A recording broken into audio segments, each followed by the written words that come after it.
Boa tarde, pessoal. Olá, como vai? Espero que esteja tudo bem com vocês.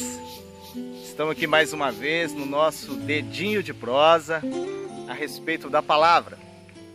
E eu gostaria de falar nessa tarde, no nosso dedinho de prosa, sobre um tema que diz assim: às vezes é preciso perder para poder ganhar. E na vida realmente é assim, às vezes é necessário que a gente perca para poder ganhar algo. Conta uma história de um vilarejo, e que esse vilarejo, bem próximo da mata, começou a surgir muitos macacos, aqueles micos, e eles invadiam as palhoças, eles invadiam ali as cabanas, e ali eles atacavam o alimento deles, acabavam com suas reservas, e foi crescendo assim de tal forma que se tornou como se fosse uma praga ali, perturbava ali os moradores ali daquele vilarejo, E aí um homem teve uma ideia de fazer uma armadilha e aos poucos ir acabando com esses macacos ali, que estavam em excesso, um número muito grande, perturbando ali aquela aldeia. E aí então o que ele fez? Ele fez um caixote, um caixotinho quadrado, e ele fez um furo neste caixote, e neste furo só cabia a mão do macaco, e lá dentro ele colocou uma banana. Então o que acontecia? O macaco chegava, enfiava a mão ali dentro daquele caixote e segurava a banana. Mas aí que estava o segredo da armadilha. Porque enquanto ele segurava a banana, ele fechava a sua mão já não passava mais no furo daquele caixote. Então o macaco não conseguia mais tirar a mão daquele caixote, ele ficava preso ali. Então o homem se aproximava, mas ele não largava a banana. Mas bastava ele abrir mão da banana, que a sua mão soltava, passava pelo furo e ele preservava a sua vida. Mas como ele não abria mão da banana, ele não queria perder aquele fruto que estava em suas mãos, aquele alimento, por causa disso, ele perdia sua vida.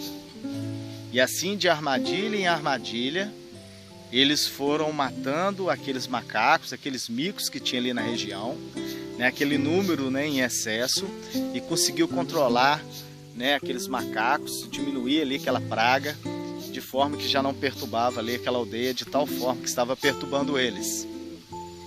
O que nós aprendemos com isso? É que às vezes nós precisamos aprender a abrir mão das coisas. Às vezes existem coisas que nós estamos valorizando demais e não nos leva a lugar algum. E nós estamos perdendo algo que de mais valioso nós temos por causa de algumas coisas que nós não abrimos mão. Às vezes nós não abrimos mão do orgulho e por isso o casamento não vai bem. Nós não abrimos mão do orgulho e não sabemos pedir perdão. Nós não abrimos mão do orgulho e por isso nós também não queremos perdoar. Às vezes nós somos avarentos, às vezes nós valorizamos coisas supérfluas e deveríamos valorizar aqueles que estão ao nosso lado. E por causa disso, a nossa vida no matrimônio está indo por água abaixo, está morrendo. Por não abrir mão de muitas coisas, a nossa vida espiritual também está morrendo. Muitas coisas estão morrendo à nossa volta, talvez abrindo mão de um bom emprego, do relacionamento familiar, porque nós não sabemos abrir mão para poder valorizar aquilo que é de mais importante em nossa vida. E o que a Bíblia nos ensina é justamente que nós devemos abrir mão das coisas. Quando nós olhamos para o texto de Marcos capítulo 10, do versículo de número 50, exatamente, nós vamos ver que lá vai estar contando a história de um homem cego, Bartimeu, que estava sentado à beira do caminho a pedir esmola. Era um mendigo. E ele tinha ali a sua capa, que aquela capa era preciosa para ele, porque aquela capa, segundo a história, ele tinha uma autorização ali das autoridades para poder pedir esmola, porque ele era um mendigo. Aquilo era como se fosse uma certidão da sua miséria. Ele era cego e ficava à beira do caminho pedindo esmola. Até então, quando ele ouviu dizer que aquele que estava passando ali perto de você naquele momento era Jesus Cristo, o Filho de Deus, e ele percebeu tamanha importância da oportunidade que ele tinha de ser salvo, de ter ali a cura, de obter a cura ali naquele momento. E ele começou a gritar: Jesus, filho de Davi, tem misericórdia de mim. Jesus, filho de Davi, tem misericórdia de mim. As pessoas diziam para ele: para de gritar, para de perturbar o mestre. Mas mais ele gritava em voz alta e insistia: Jesus, filho de Davi, tem misericórdia de mim. E aquilo Jesus então mandou dizer: traz ele aqui. E então eles disse para ele: olha, tenha bom ânimo, o mestre te chama. E quando então diz o texto no versículo 50 de Mateus, de número 10, eu não sei se eu falei o número errado, se é Mateus 16, mas não, é Mateus de número 10, versículo 50. E então o texto vai dizer que ele tirou de si a capa, né, aquilo que era tão importante para ele, porque a capa é onde ele podia se sentar, é com aquilo que ele podia se cobrir, é aquilo que ele podia forrar para deitar, é aquilo que dava a ele, né, a permissão de esmolar. Mas ele dissipa daquela capa naquele momento e corre até Jesus. E então quando chega para Jesus, Jesus pergunta: o que você quer que eu faça? E então ele diz assim: que eu torne a ver. E então Jesus diz para ele: vai, a tua fé te salvou. E diz o texto que aquele homem não voltou para pegar aquela capa. Pelo contrário, ele passou a seguir Jesus estrada fora, caminho afora. Se você olhar para o versículo de número 52, você vai ver o texto narrando isso, dizendo que ele seguiu Jesus pelo caminho da estrada, por onde Jesus ia. Ele abriu mão da sua capa, ele abriu mão daquilo que para ele era mais precioso, diante de uma oportunidade única, de ter a sua vida totalmente transformada, de ter a cura, de ter um milagre na sua vida, que era o encontro com Jesus. Portanto, nós aprendemos que às vezes nós precisamos perder para ganhar. Lembra daquela pesca maravilhosa? Quando os discípulos passam a noite pescando e não pegam nada, e Jesus manda eles jogar a rede do outro lado?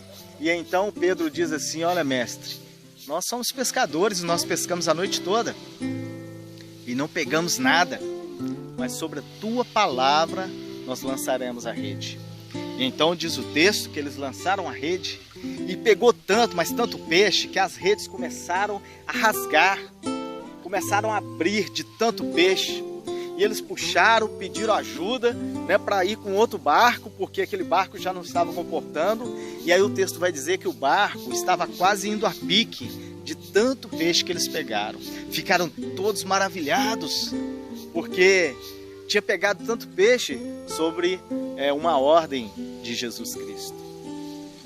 E então, quando eles chegam, né, eles ficam maravilhados. E aí Jesus fala para eles assim: olha, não fiquem assim admirados.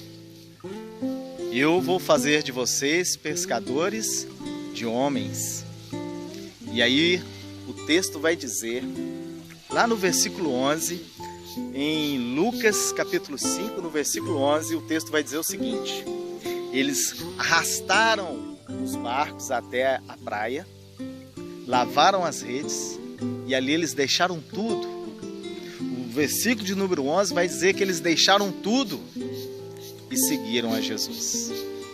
Eu não sei se você percebeu, mas o que eles deixaram foi algo extremamente importante para um pescador: o seu barco e sua rede de pesca.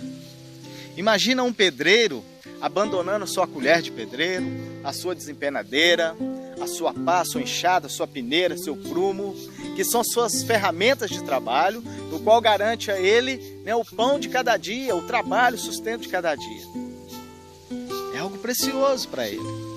Assim também para os pescadores. O barco e a rede é algo extremamente precioso. São as suas ferramentas de trabalho, que garante o seu pão de cada dia. Mas diz o texto que eles largaram tudo e seguiram a Jesus. E olha quem foi Pedro na história. Olha o que esses homens fizeram na história. Jesus tinha algo muito melhor para eles. Aliás, o próprio Jesus, em Mateus 16, no versículo 25, ele diz assim: aquele que quiser salvar a sua vida, perdê-la-á. E quem perder a sua vida, por minha causa, achá-la-á. Portanto, às vezes é necessário perder para ganhar. Gostaria de, nesse dedinho de prosa, deixar essa mensagem no seu coração. Pedir para que o Espírito Santo de Deus te faça sentir muito mais que desafiado ou encorajado, mas que o Espírito Santo de Deus possa transformar o seu ser, que você possa perceber algo que você precisa realmente deixar, abrir mão, para que você possa ter algo melhor. Deus tem algo melhor para você. E às vezes o que está faltando é você abrir mão para ter o melhor de Deus em sua vida. Um grande abraço, que Deus abençoe a sua vida grandemente. Fique com Deus e até o nosso próximo encontro do nosso dedinho de prosa sobre a palavra.